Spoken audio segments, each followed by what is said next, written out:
Having a history of being plucked from most of my peers in school and placed in a group that naturally excelled in logic seemed like such an achievement at the time. Now, it seems like my brain is getting more in the way of me actually excelling in practical life. Overthinking has stifled many possibilities of my completion of tasks that would be considered productive to building a foundation for a good outer life. My inner world is so persuasive that I get caught up in it like a child gets caught up in a candy store.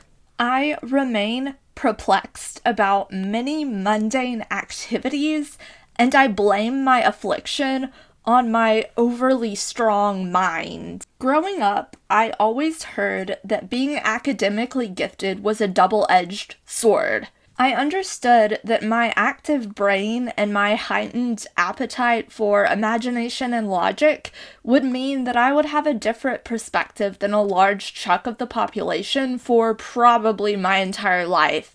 But I didn't exactly realize all of the small frustrations and complexities of what that would mean, especially as an adult. As I've become more pressed with mundane life, I've realized that being noted as being gifted in school increases the probability of you being painstakingly bored at many aspects of normal, mundane, everyday adult life. That probability skyrockets in people who were previously gifted. It is an issue that has become more clear to me the more that I've been on social media, so I know that I'm not alone when I say that. Personally, I find a lot of enjoyment from thoughts and ideas, and in school, you were directly rewarded for knowing stuff. This system of rewarding people for remembering things was inherent to school, and it was pretty easy to excel if you liked words, if you liked learning things, if listening to someone lecture actually brought you some form of happiness, you would excel in school.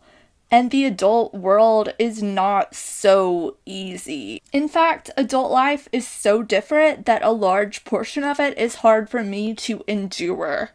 I miss the simplicity of simply being rewarded for knowing things. I really hope that I find work that bewitches me enough to actually enjoy it. I also ironically hope that some practical things will remain completely foreign to me even when I am tea leaf stained and gray. These are also my wishes for formerly gifted girls who are struggling with adulthood now. I hope that we collectively can always find new things to learn about, even if we have to venture far from mainstream media or whatever's trendy to find it. I hope that whatever we must do for the majority of our day isn't so boring as to constantly keep our minds wishing for time to turn faster, because that is a genuinely horrible way to live. I hope that we can find new communities that embrace our intellect, and that the company that we keep around us can source information as well as we can. I hope that we remain respected for our unique perspectives in our social circles. I hope that we keep practicing not taking information at face value. There is always another side to any story. I hope that we never get too overwhelmed in the clickbaity attention economy that everyone online is living in now. I hope that we never long too much for the information economy that was so widely available in the early 2000s. That was how John Green got famous, and he still presents information in clear ways. I wish that that type of content was more trendy than what's trendy now.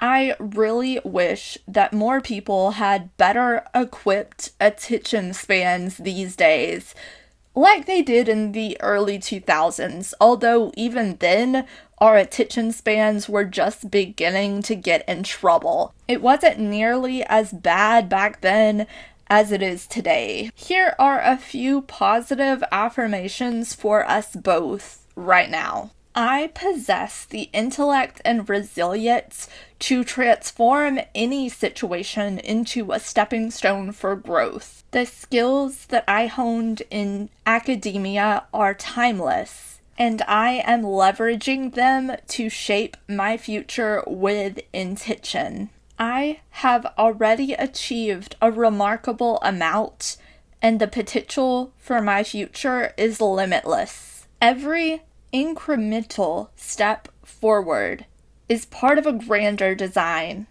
contributing to my broader goals and aspirations. I'm on an exciting journey of self-discovery, and I'm constantly expanding my knowledge of self and uncovering new passions. This time is an opportunity to explore new facets of intellect and life in general. And if we all remember that, I think that we all would be a little bit calmer. By the way, those past 5 affirmations were written by ChatGPT, just so you know. But this whole video was like my own creation. I thought of the idea, I wrote most of the script. If this video seems different from usual, that is because I actually did write a script in advance. That was something that I was actually planning on doing with a lot of my videos, especially like when I was in high school. Although my videos from high school have been privated, the videos from a few years ago were from the time when I was in college, pre-pandemic. I just thought about this video idea and I decided that I wanted to be extra articulate when it came to it.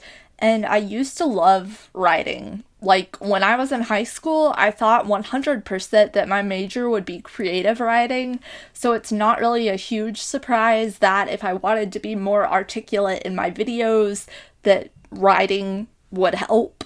I'm still trying to get over whatever is clogging up my throat, so I apologize again if I sound different. I feel like you guys can tell. I do have one final affirmation for everyone before we end this video. Even when everything online feels like it's too much, when it feels like it's too overstimulating, especially for very active minds, very active imaginations, I hope that we can all find calm ways to escape from the seemingly endless noise. Cheers to peace and quiet, and stay beautiful.